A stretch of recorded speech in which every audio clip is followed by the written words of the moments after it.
ଅସିଲି ଭକ୍ତଙ୍କର ଲକ୍ଷ୍ୟ ତତ୍ତ୍ୱଜ୍ଞାନ। ପଇସା କ'ଣ ପାଇଁ ମାଗିବ? ଯାତ୍ରା ପାଇଁ ନା ଔଷଧ ପାଇଁ? ମନେକର ତୁମେ ରାସ୍ତାରେ ପଡ଼ିଯାଇଛ, ଯଦି କାହାରି ବିନା ସାହାଯ୍ୟରେ ଆପଣ ଆସିପାରୁ ନାହାନ୍ତି, ତେବେ ଅନ୍ୟର ସାହାଯ୍ୟ ନେବା ଉଚିତ। ଗାଡ଼ି ସାଡ଼ୁ ଆସୁଛି, ସେଥିପାଇଁ ଅନ୍ୟର ସାହାଯ୍ୟ ନେବା ଉଚିତ। ଯଦି ଘୋଷାରି ହଉ ପଡ଼ି ଉଠି ହଉ ଯଦି ଆପଣ ରାସ୍ତାରୁ ଉଠିକି ଆସିପାରୁଛନ୍ତି, ତେବେ ନିଜେ ଆସିବା ଉଚିତ।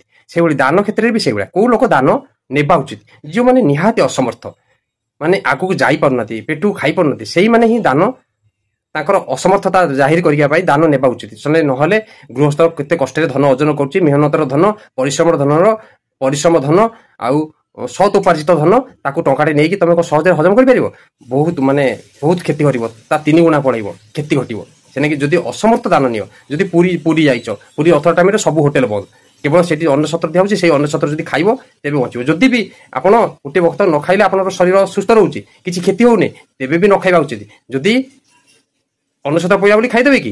ନ ଖାଇ କିଛି ନା କିଛି ସାହାଯ୍ୟ ଦେଇକି ଖାଇଲେ ଭଲ। କାରଣ ଦାନ ଯଦି ତମର ନିହାତି ଅସମର୍ଥ, ତେବେ ଦାନ ନେବା ଉଚିତ। ଦାନ ସମସ୍ତେ ନେବା ଉଚିତ ନୁହଁ।